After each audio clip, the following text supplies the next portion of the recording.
Sir ఇప్పుడు మీరు చెప్పిందంతా చాలా ఇన్స్పిరేషనల్గాను ఎమోషనల్గా కూడా అనిపిస్తుంది. ఎందుకంటే 4 ఇయర్స్ అప్పుడు ఫాదర్ చనిపోయారు. అవునండి. తర్వాత మళ్ళీ మీరు డిపెండెంట్ యాక్చువల్గా అంటే లైక్ మీ మామగారి మీద మీ అమ్మమ్మ గారు వాళ్ళ ఫ్యామిలీ మీద మీరు అవునండి. వాళ్ళు మిమ్మల్ని లైక్ బాగా బాగా చూసుకొని ఆ తర్వాత మీరు పట్టుదలతో ఇది సాధించారంటే నిజంగా గ్రేట్ సార్. ఇప్పుడున్న జనరేషన్కి ఈ ఇవి వాళ్ళకి అన్ని ఫెసిలిటీస్ ఉన్నప్పటికి కూడా చదవడం అనేది చాలా కష్టంగా ఇంత చదవాలనే దాంట్లో ఉన్నారు.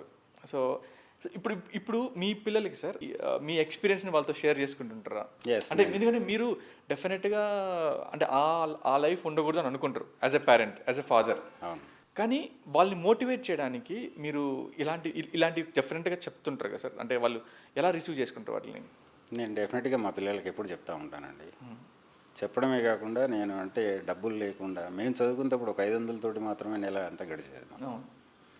ఆ టైంలో అంటే ఆ డబ్బులు మిగిలించుకోవడానికి కూడా ఉస్మానియా యూనివర్సిటీ చదువుకున్నప్పుడు తార్నాక నుండి ఉస్మానియా యూనివర్సిటీ 3 కిలోమీటర్లు అంటే బియ్యం వస్తాను ఊరు నుండి వస్తే అప్పుడు దాన్ని ఎత్తుకొని ఆ 10 రూపాయలు మిగులుతాయి, ఆటో ఛార్జెస్ మిగులుతాయి అని ఎత్తుకొని పోయిన సందర్భాలు కూడా ఉన్నాయి.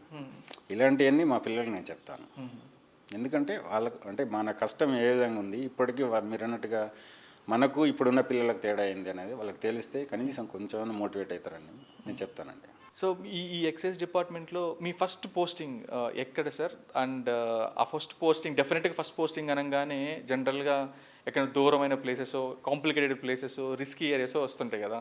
సో అట్లా మీ ఫస్ట్ పోస్టింగ్లో ఏదన్నా అట్లాంటి రిస్కీ ఏరియాలో పోస్టింగ్ వచ్చిందా? అక్కడ ఎలాంటి ఛాలెంజెస్ ఫేస్ చేశారు మీరు? నా ఫస్ట్ పోస్టింగ్ 2007లో నేను గ్రూప్ 2 సెలెక్ట్ అయ్యి జాయిన్ అయినప్పుడు ఇప్పుడు మా అడిషనల్ కమిషనర్ అయిన దేవకుమార్ సారు కర్నూలు డీసీగా ఉన్నారు. నేను నాన్ లోకల్గా సెలెక్ట్ అయినా. యాక్చువల్గా నాది వరంగల్. ఓకే, తెలంగాణ. నేను జాయిన్ అయింది రాయలసీమ జోన్కి సెలెక్ట్ అయ్యాను. అప్పుడు సార్ను రిక్వెస్ట్గా అడిగితే ఓకే నువ్వు నాన్ లోకల్ పర్సన్ కాబట్టి నీకు STF అనేది ఒకటి ఉంటుంది, స్టేట్ టాస్క్ ఫోర్స్ అనేది, అది హైదరాబాద్లో ఉంటుంది, నీ ఫ్యామిలీకి దగ్గర ఉంటుంది, నీకు అక్కడ పోస్టింగ్ ఇస్తున్నా జాయిన్ కమ్మన్నాడు. అలా నా ఫస్ట్ పోస్టింగ్ స్టేట్ టాస్క్ ఫోర్స్లో జాయిన్ అయ్యాను. అది నాకు చాలా అనుభవాలు నేర్పింది. STFలో పనిచేయడం అనేది డిఫరెంట్ కేసులు చేయడానికి మంచి ఒక ప్లాట్ఫామ్ అది. ఓకే. దాంట్లో భాగంగా స్పూరియస్ కేసెస్, నకిలీ మద్యంతో పాటు డైజిఫామ్ కేసెస్, క్లోరలైట్రేట్ కేసెస్, ఇదే కాకుండా డ్రగ్ అయిన ఓపియం కేసెస్ కూడా చేసినాం మేము. ఓకే. నాంపల్లిలో 45 కిలోల ఓపియం కేసు చేసినాం. వీటన్నిటికంటే కూడా నాకు నా ట్రైనింగ్లో నేను సికింద్రాబాద్లో ట్రైనింగ్ చేసేటప్పుడు మా ఇన్స్పెక్టర్ అంజిరెడ్డి సార్ ఒక ఫారెన్ లిక్కర్ కేసు కోసం నన్ను ఒక కానిస్టేబుల్ని పంపించిండు. ఆ మేమిద్దరం కలిసి తనను చేజింగ్లో పట్టుకున్నప్పుడు ఆ చేజింగ్లో ముద్దాయికి కాస్త కాలుకు దెబ్బ తాకింది. ఆ టైంలో మా సార్కి ఫోన్ చేసి సార్ ప్రాపర్టీ దొరికింది, ముద్దాయి దొరికిండు, బట్ కాకపోతే ముద్దాయి కొంచెం దెబ్బ తాకింది సార్ అంటే ట్రైనింగ్లో ఉన్నాను కాబట్టి భయపడుతున్నావా అని అన్నాడు.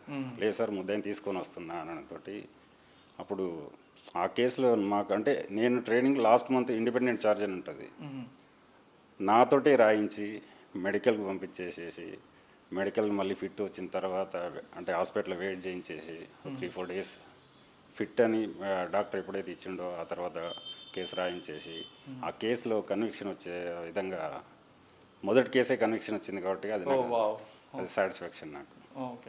STFలో కూడా స్పూరియస్ లిక్కర్ హిందూపూర్లో చేసినాను, అది మంచి కేసు.